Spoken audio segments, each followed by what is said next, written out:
Bonsoir et bienvenue dans cette édition du journal, une édition spéciale Mike Moukebaye, député provincial élu de Lingouala et cadre du parti Ensemble pour la République de Moïse Katumbi, à qui je dis bonsoir, honorable. Bonsoir, madame. Comment vous allez? Je viens, comme j'ai l'habitude de dire, Dieu garde ses enfants, Dieu garde le Congo. La santé, ça va? Le parti Ensemble pour la République? Oh, oui, le parti marche très bien. Nous sommes à une étape cruciale pour la consolidation du parti sur terrain. Nous sommes en train de travailler à l'implantation et à l'adhésion. Chaque jour, chaque mois, c'est des milliers d'adhésions que nous enregistrons. En tout cas, chez moi, dans l'interfédération des Lukunga, je crois que nous allons surprendre beaucoup. Beaucoup de gens seront surpris. En 2023. Ouais. Merci beaucoup, honorable, de répondre à l'invitation. Mesdames, Messieurs, sachez-le que le chef du gouvernement, Jean-Michel Sama Lukonde, a présenté ce vendredi 28 octobre à la Chambre basse du Parlement le projet de loi des finances exercice 2023 qui s'élève à 14,6 milliards de dollars américains. Il a souligné devant les élus du peuple que jamais on a atteint un tel niveau de prévision budgétaire. Extrait choisi par Charles Sunda.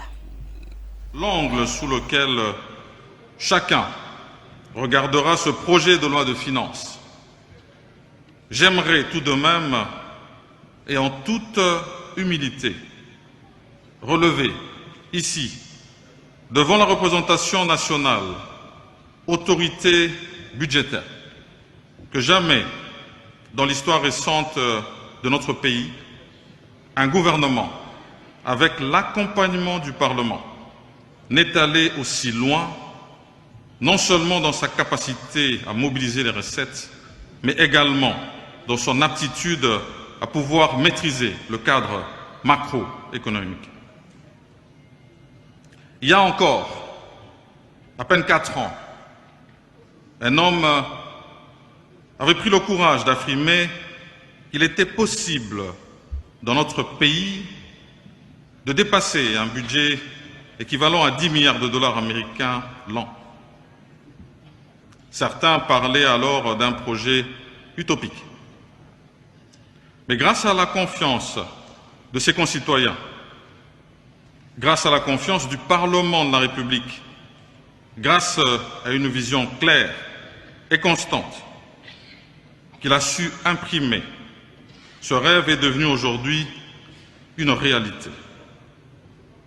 Pour avoir rendu tout cela possible, permettez-moi, honorable député, de rendre ici un vibrant hommage à cet homme, son Excellence Félix Antoine Tshisekedi Tshilombo, président de la République et chef de l'État.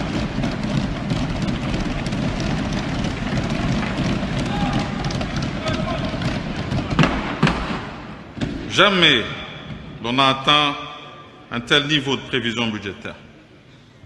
En 2 ans, avec votre accompagnement, nous sommes passés de 7,1 milliards à 14,6 milliards de dollars américains.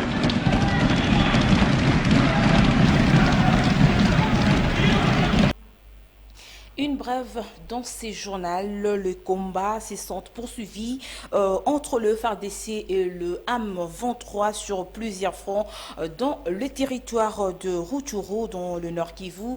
On nous signale qu'un calme précaire s'observe déjà dans de grandes agglomérations le long de la route nationale numéro D. Le trafic sont toujours suspendus entre Goma et Rutshuru. L'armée a reçu à déloger les assaillants de positions dont ils se sont emparés et tout près de la route qui mène vers Goma. Honorable Mike Moukebaye, je reviens à vous par rapport au budget 2023. Quelle est votre réaction?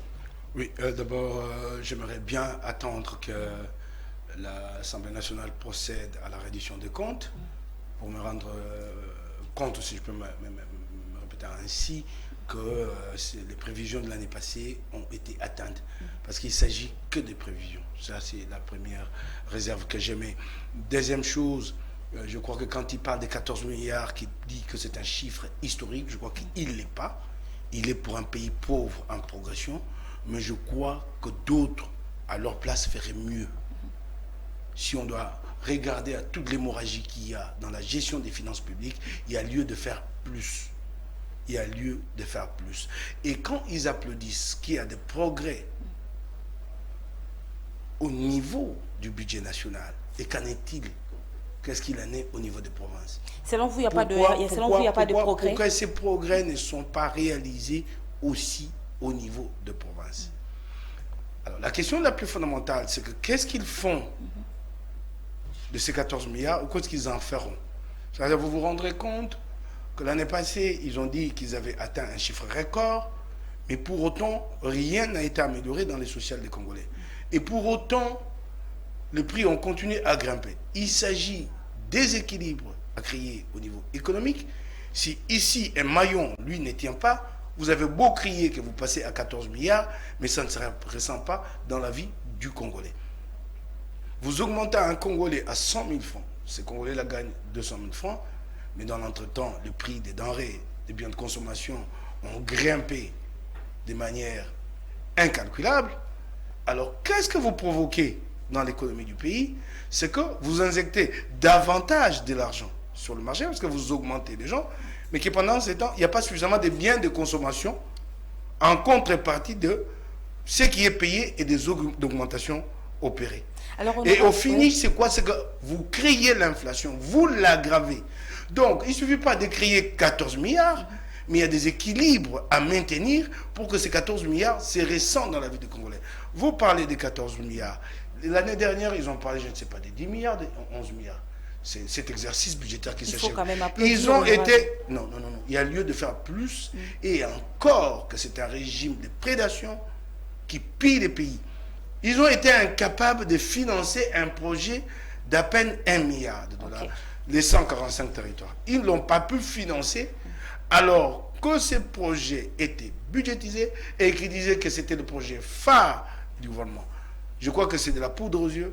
Il y a mieux à faire si jamais nous avons un gouvernement sérieux et consensueux et pas de prédateurs. Pardon, je vais ouvrir une petite parenthèse. Combien d'argent ils ont dépensé pour la présentation de ces budgets? Lundi, ils ont reçu les députés nationaux au fleuve Congo-Tel. Ils leur ont graissé la patte, je ne sais pas, 2 000, 3 000 $ chacun. Allez-y savoir, ils sont combien de députés nationaux? Mbosso et Sama Lukonde. Ils leur ont graissé la patte. Là. Vous en êtes sûr par rapport Je l'ai dit et je le confirme.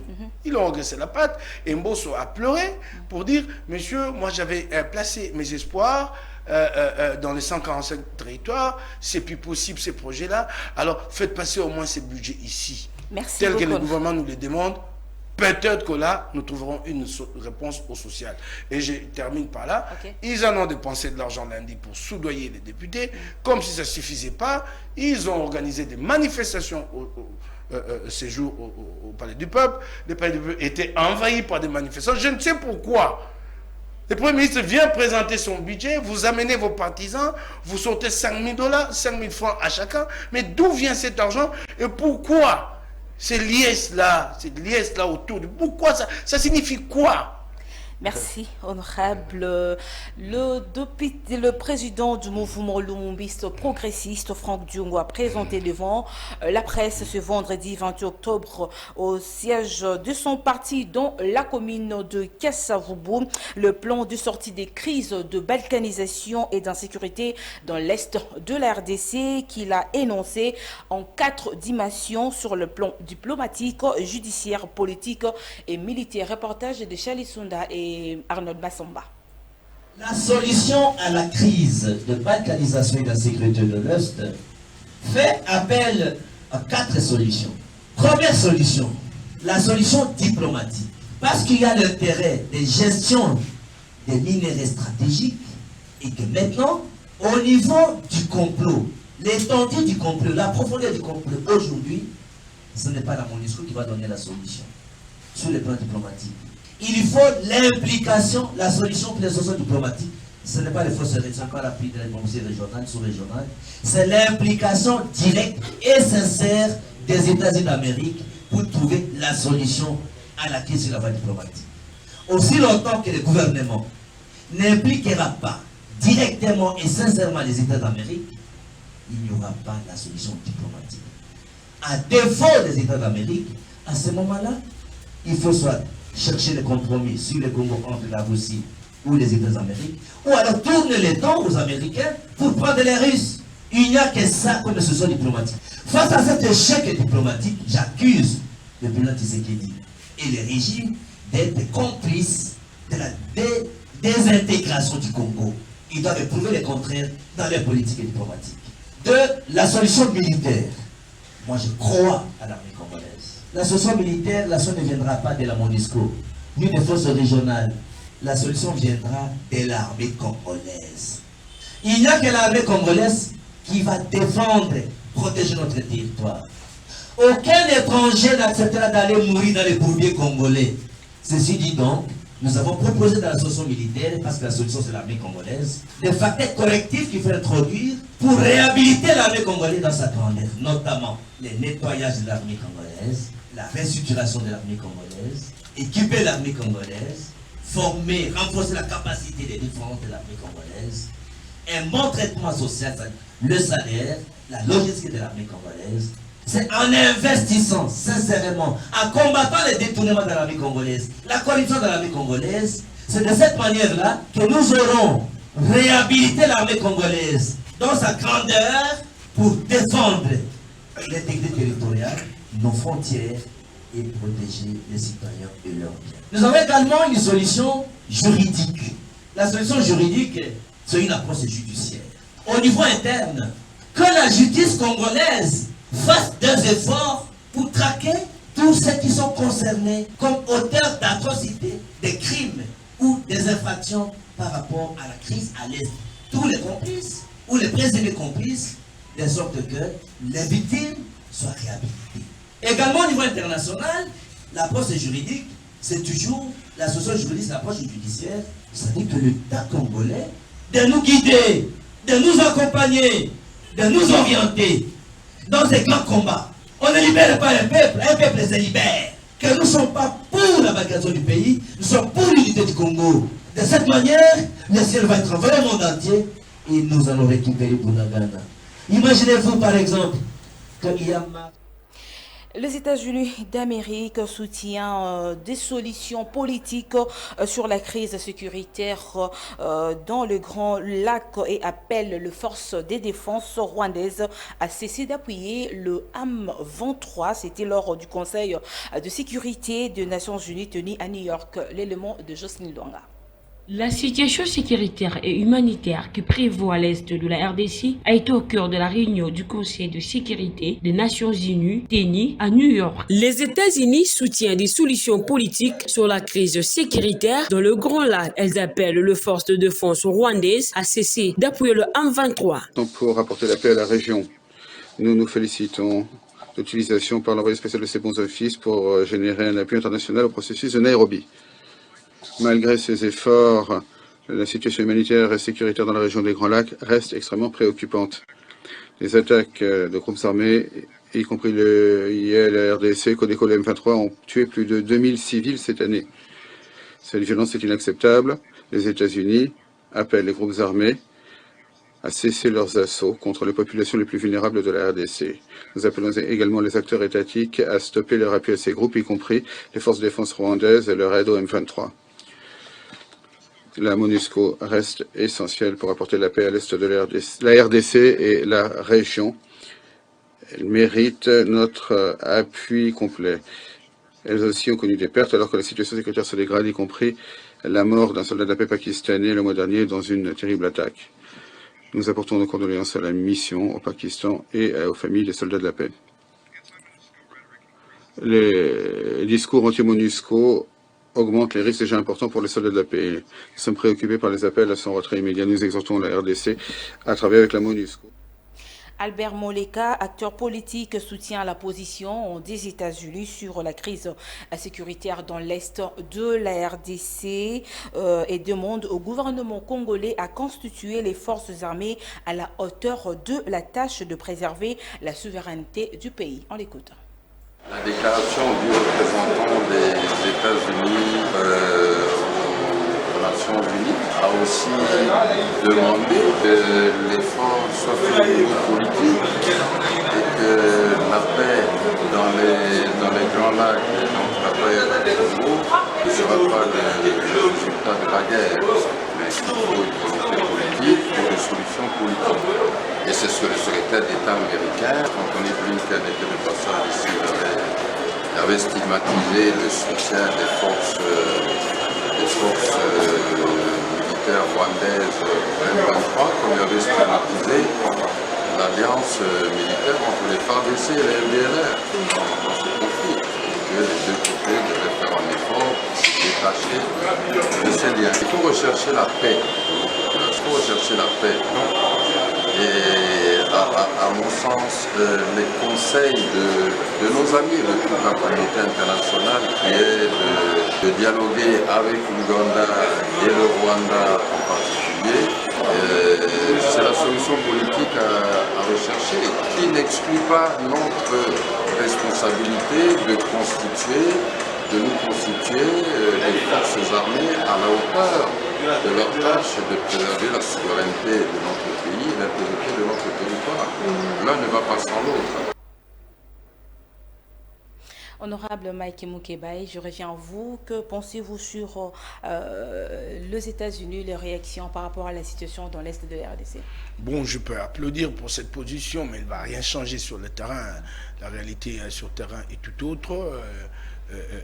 Le Rwanda mène un lobbying très agressif et a des appuis dans le monde, pendant que notre pays est incapable de tisser la moindre alliance, ni dans la région, ni dans le monde.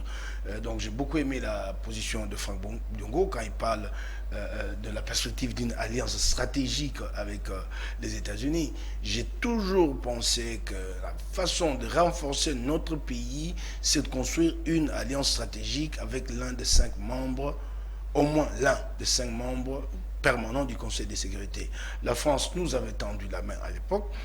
Elle a fait un grand travail, parce qu'on dit que le monde ne nous aime pas, ce qui est tout faux. La communauté internationale nous a beaucoup appuyé. Vous savez que cette reconnaissance internationale des 6 millions de morts, ce n'est pas la RDC qui l'a obtenue par ses propres efforts, c'est la France qui y a travaillé. Et qu'avons-nous fait de ces 6 millions de morts? Ne les avons-nous déjà commémorés une seule fois? De Joseph Kabila à Félix Tshisekedi. Nous ne le commémorons même pas. Donc nous n'avons pas nous-mêmes conscience d'être un peuple, de créer la mémoire collective pour pouvoir, le moment venu, savoir se ressourcer dans le passé pour se défendre et se projeter.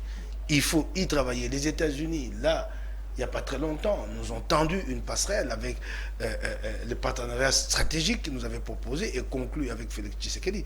Mais par la suite, vous avez remarqué qu'ils se sont rétractés. Pourquoi? Parce que déjà sur la question de bonne gouvernance et de droits de l'homme, ils n'ont pas obtenu de satisfaction, mais plus encore sur la question de contrôle de la circulation des armes légères et des petits calibres. Chez nous, que notre armée assure le monde qu'il contrôle ces armes, qu'il les marque, qu'il les identifie pour qu'il y ait traçabilité. Et Frank Diongo, aujourd'hui, va plus loin. Il ajoute un élément important quand il parle de la loi Ley, la loi qui veut aux États-Unis que pour que les Américains assistent une armée tierce, une armée étrangère de manière efficace, il faut que cette armée-là se délaisse de tout ce qui est, je dirais, je ne trouve pas l'expression, donc ce qu'on nous reproche, c'est qu'il y a au sein de l'armée des hauts officiers qui sont soupçonnés d'avoir trempé dans des crimes et dans du trafic des armes. Merci. Et ce que je ne comprends pas, plutôt que de mettre cet individu-là à côté, pour que nous profitions de cette relation avec les États-Unis, non, de Joseph Kabila à Félix Tshisekedi, ces individus-là sont protégés. Merci beaucoup, honorable. Dans une interview accordée jeudi 27 octobre à RFI France 24, Martin Fayulu craint que les élections soient reportées en 2023. Suivez.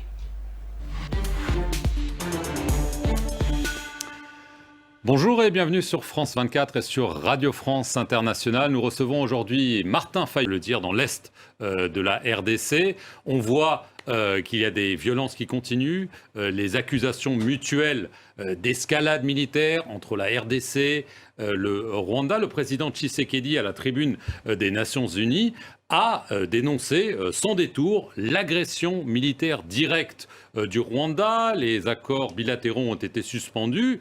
Le président Tshisekedi fait ce qu'il faut. M. Tshisekedi a annoncé l'agression de son ami qui a réussi à le placer au pouvoir, M. Kagame. Si M. Tshisekedi avait refusé les deals concoctés par Kagame et Kabila, nous ne serons pas là. Et si les Congos avaient respecté les résultats des urnes, la vérité des urnes, aujourd'hui les Congos seraient gérés différemment. On n'aurait pas eu cette guerre atroce que les Rwandais nous imposent. Mais il accuse Paul Kagame de lui avoir planté un couteau dans le dos, de trahison. Dorénavant, les choses sont claires quand même. Il dit les choses clairement, il le dénonce. Mais il dit les choses clairement quand il me suit. Il adopte maintenant mon langage, les langages que j'ai depuis une dizaine d'années, que c'est Kagame qui est la cause de nos malheurs.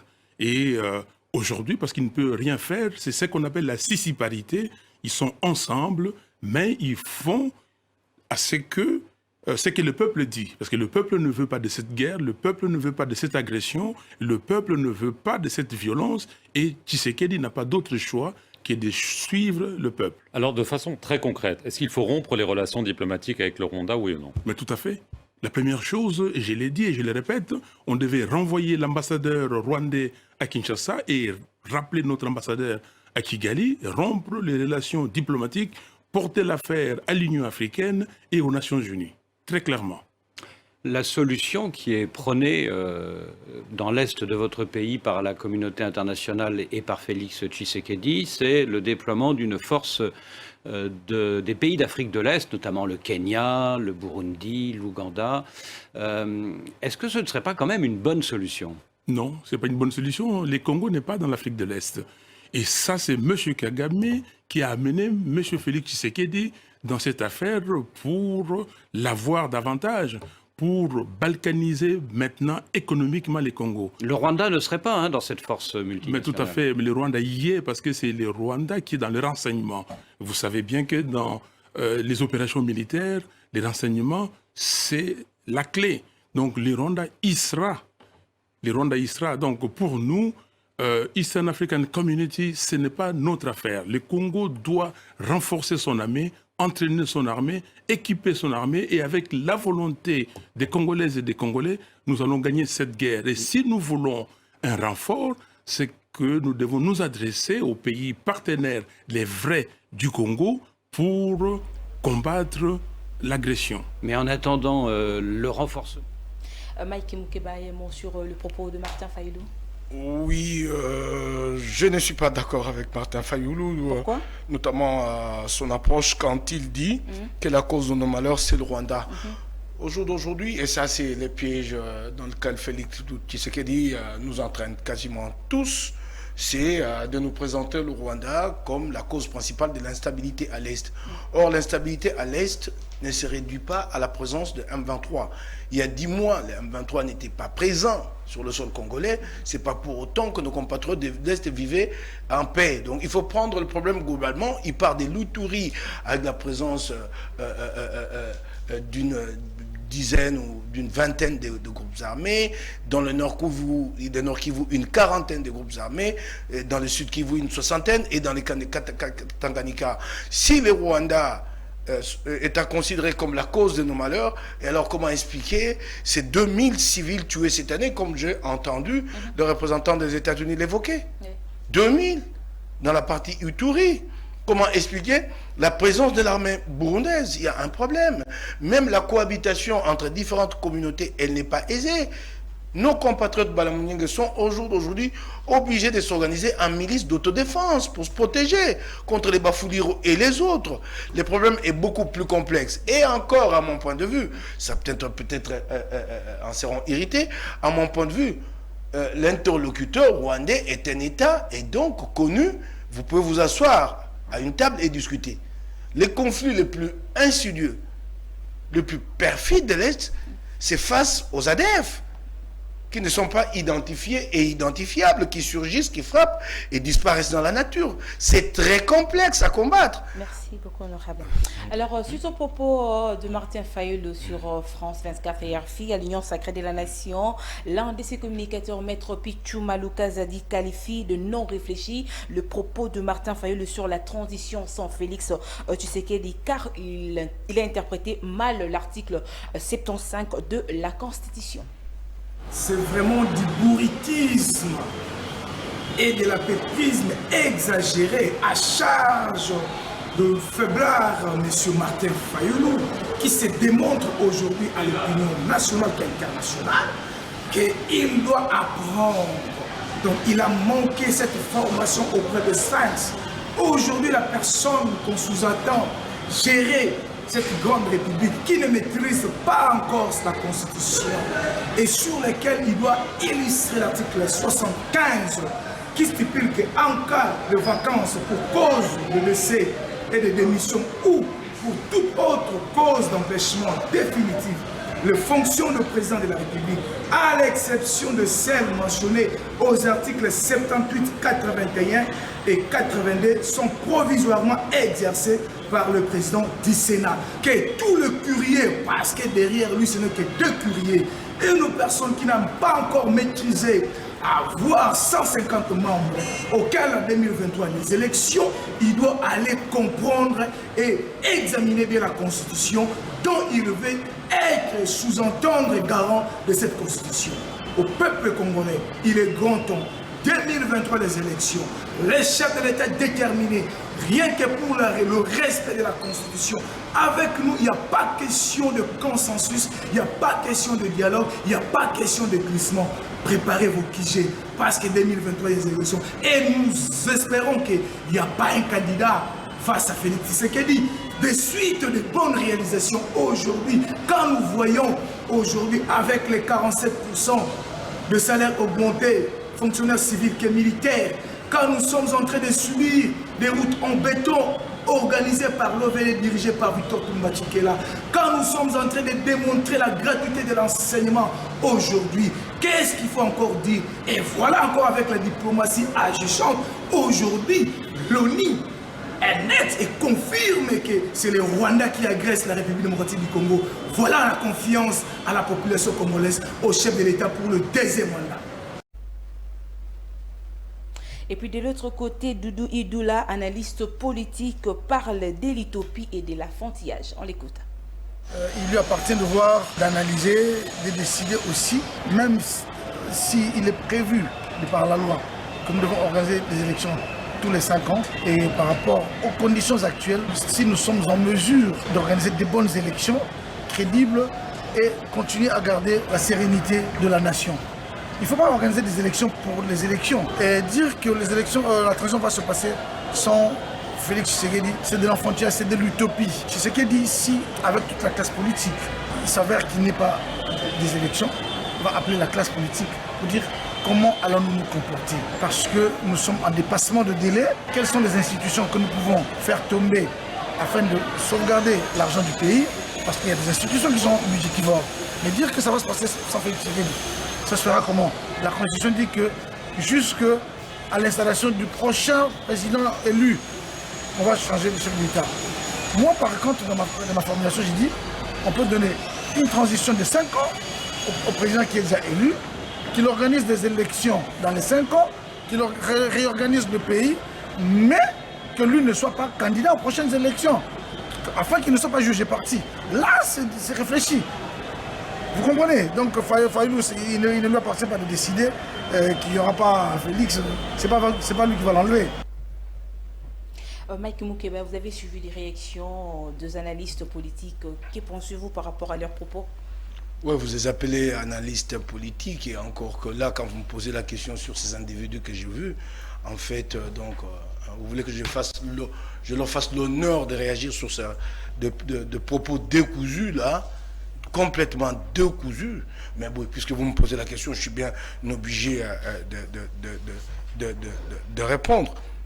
J'ai entendu l'un d'entre eux dire on accorde 5 années de transition, donc c'est tout un mandat, et lui trouve que c'est compréhensible, que nous pouvons mettre ensemble en tant que classe politique et décider d'accorder tout un mandat à Félix Tshisekedi. Il trouve que c'est vraiment sérieux, ça. 5 années de plus à lui accorder. Et il parle qui commence par comprendre comment fonctionnent les institutions. Il dit lui-même que le président de la République reste en fonction jusqu'à l'installation du président élu. Donc ça signifie que pendant cette période-là, qu'il attend l'installation, il n'attend pas l'installation d'un président à élire. Il attend l'installation du président élu. Ça signifie que lui a déjà organisé les élections. Et c'est en ce moment-là qu'il commence à attendre pour passer les relais. Non, il n'attend pas le président à élire. Donc si, dans l'entretemps, un président n'est pas élu, donc il a violé la Constitution. C'est vraiment clair et il faut en tirer les conséquences. Je partage le point de vue de Martin Fayulu. Et j'aimerais ici, par ricochet, répondre au porte-parole du gouvernement qui est en train de pérorer partout, et un de ses analystes, comme tu les appelles, est allé dans ce sens-là pour dire les conditions actuelles ne permettent pas l'organisation des élections, ce qui est prioritaire, c'est la stabilité, la sécurité. Je suis d'accord, je le concède. Bon alors, monsieur, toi le porte-parole du gouvernement, mais peux-tu nous dire combien de temps ça prendra pour stabiliser le pays? C'est aussi simple que ça. Vous nous dites, ok, donnez-nous 8 ans. Non. D'ailleurs, sous Félix Tshisekedi, de nouvelles tensions, de nouveaux foyers de tension ont vu le jour. L'M23, nous ne le connaissions plus. Il n'était pas là. Il a ressurgi sous Félix Tshisekedi. Kouamoutou, c'est sous Félix Tshisekedi. Donc, ça signifie quoi? C'est que demain, nous allons encore connaître d'autres foyers de tension et on va vous accorder combien de temps pour stabiliser? Parce qu'en 4 ans, vous n'avez pas réglé de problème, mais vous en avez créé d'autres. Ou si ce n'est pas vous qui les avez créés, en tout cas, d'autres problèmes se sont créés sous votre règne. Mais alors, maintenant, dites-nous, il vous faudra combien de temps? Merci beaucoup, honorable. Grève de professeurs des universités et instituts supérieurs toujours prolongée. Et professeur Kalele Mathieu dénonce le non-respect des accords du gouvernement à la satisfaction des professeurs.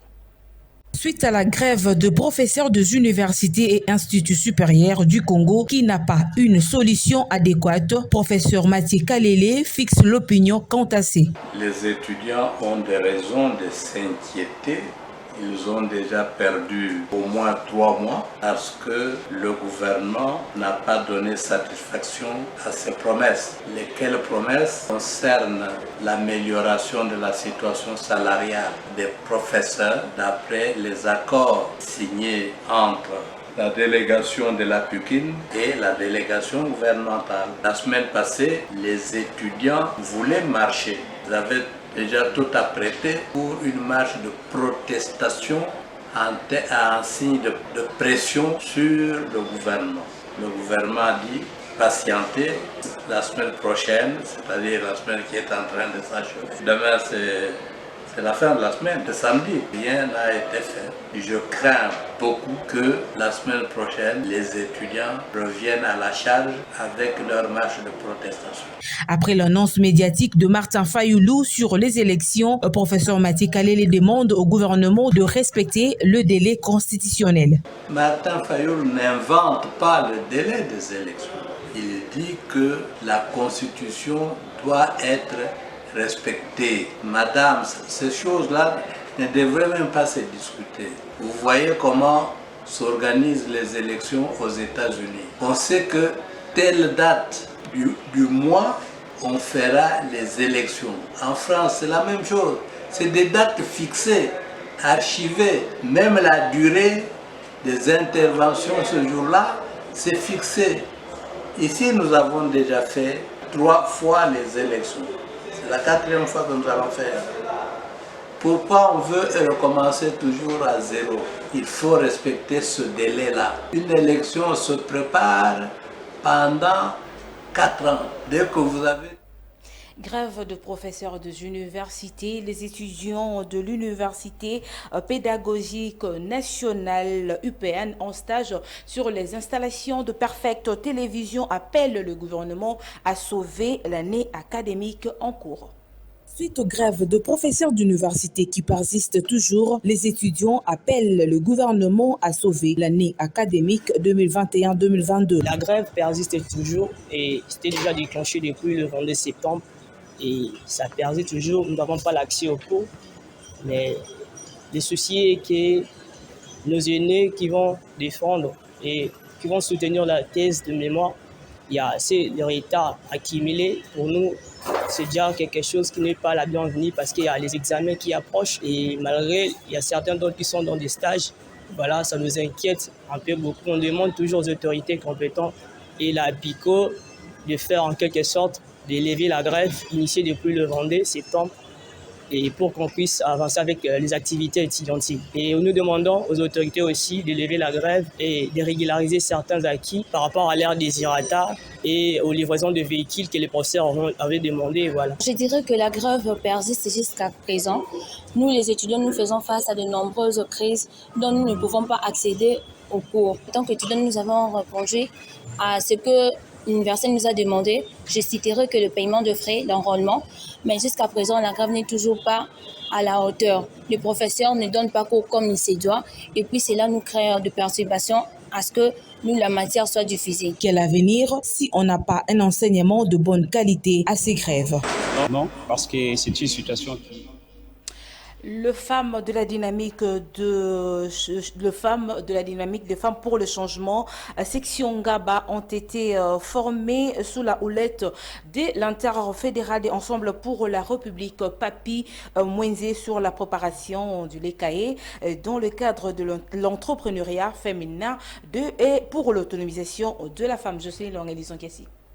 Après avoir été informé et formé sur l'entrepreneuriat féminin pour l'autonomisation de la femme par la coordination nationale de la dynamique de femmes pour le changement, une structure de Ensemble pour la République de Moïse Katumbi, chapeautée par l'honorable Dominique Munongo, suivi de Madame Solange Mafuta, la DEFC Ngaba, est passée de la théorie à la pratique. Sous la houlette de l'interfédéral Papi Mwenze, ces femmes ont été formées sur la préparation du Lekae, toujours dans les soucis de le rendre autonome et entrepreneur. Par la conseillère en charge de finances et logistique de l'interfédération de Moamba Mireille Ibanza Kongolo. Finikité pour kalaté tozo banda musala. Tokozwa sikoyo canon, c'est-à-dire les natures na biso eza na sucre té. Misusu ezaka na sucre, nazo insister. La coordinatrice de la dynamique de femmes pour le changement, section Ngaba, Pauline Kiwa, s'exprime. Biso ba mama ya Ngaba to bénéficier ya motuya parce que na kati Ensemble pour la République tobandaki na mama Munongo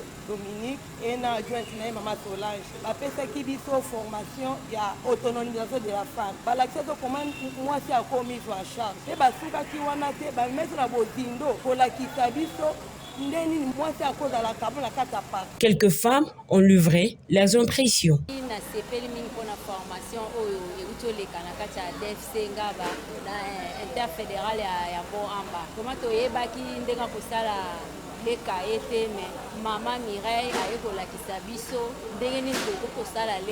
Mireille Kibanza, formatrice, circonscrit l'événement. Notre parti prône l'autonomisation de la femme. C'est comme nous faisons ceci ici. Et là, nous dit que nous devons être ensemble en toutes choses. Nous ne pouvons pas voir notre base qui traîne dans la misère et nous qui avons une petite portion de matière la garder pour soi.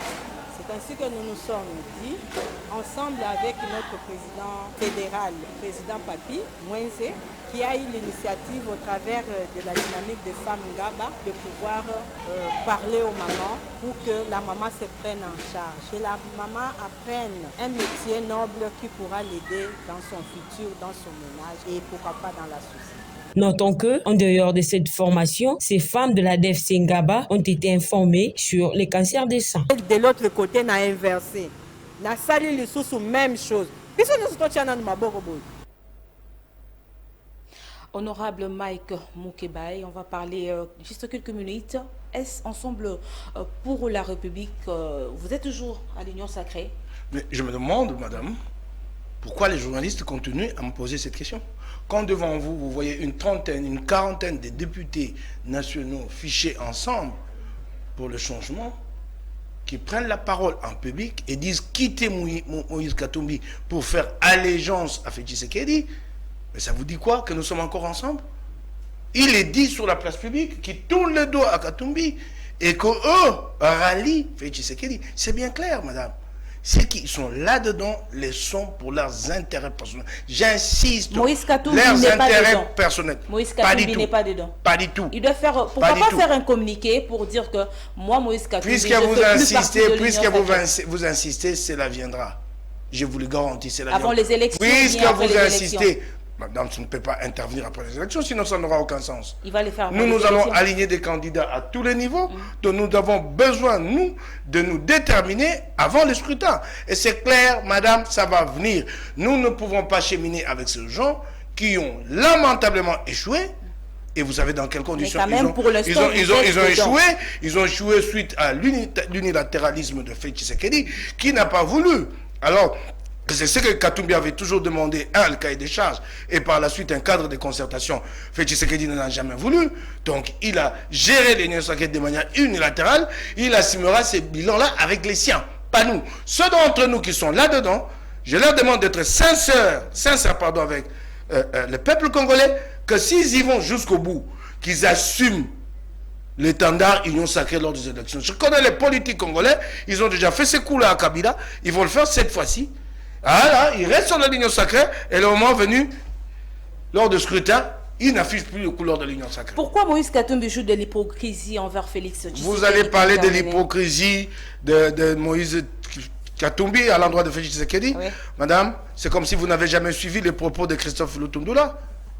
Lutundula l'a dit ici, clairement, sans mâcher le mot, que le poste ici de ministre, le portefeuille de ministre des Affaires étrangères et vice-ministre, je ne le dois ni à Ensemble pour le changement, ni à Moïse Katumbi, mais une tuite personnelle, ça m'a été accordé par Félix Tshisekedi. Donc au moment déjà où nous négocions au départ, Félix Tshisekedi faisait des gosses dans le dos à Katumbi. Il n'a jamais été honnête. Et ça, c'est pas que nous le disons. C'est quelqu'un qui lui est proche. Et quand il a dit, ni lui, ni ceux de lui, des personnes, aucun d'entre eux n'a démenti. Donc cela est vrai. Donc n'allez pas chercher qui y a roulé qui est hypocrite. Quand Lutundula a tranché la question. Vous avez la réponse chez Lutundula. Il y a une vidéo qui circule sur les réseaux sociaux. On vous voit, vous et Daniel Saf en train d'exhiber de pas. Est-ce digne d'un député national? Daniel Saf est député national, moi je suis député provincial, nous sommes en privé, nous exhibons un pas de danse en hommage à notre leader. Qu'est-ce qu'il y a d'immoral là-dedans? Dites-le-moi. Venez me le dire ici, messieurs, vous, les donneurs de leçons. Venez me le dire.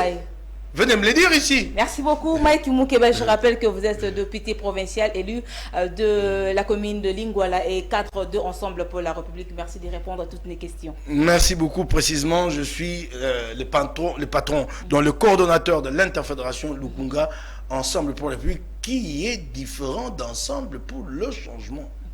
Merci beaucoup. Une édition de Chali Sunda assistée par Jocelyne Longa, réalisée par Luzon Kiasi, Belgodor Mutombo. Mesdames, Messieurs, cette édition du journal est terminée. Au revoir. Ouf.